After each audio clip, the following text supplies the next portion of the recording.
Soumis aux fortes chaleurs ces dernières semaines, les Parisiens sont venus chercher un peu d'ombre ici, au bois de Boulogne. Sous les arbres, c'est tout de suite plus supportable, et ce n'est pas qu'une impression. Lors de la canicule de 2003, des relevés ont été réalisés dans les deux bois qui jouxtent la capitale. À moins de 10 km du centre-ville, le mercure chutait déjà de 4 degrés.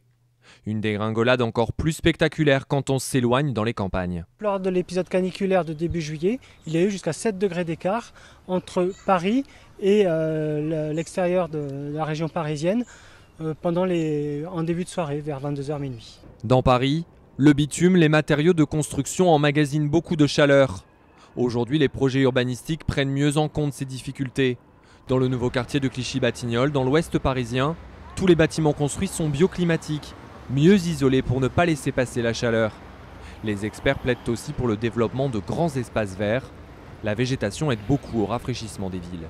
Agir sur l'extérieur de la ville, par exemple en développant, en mettant en place des ceintures vertes, peut permettre d'avoir une réduction de l'îlot de chaleur urbain sur la ville elle-même. À Paris, loin encore d'être concrétisée, l'idée d'une ceinture verte qui longerait le périphérique inspire de nombreux projets. La forêt linéaire inaugurée en 2014 dans le 19e arrondissement devrait s'étendre encore dans les prochaines années.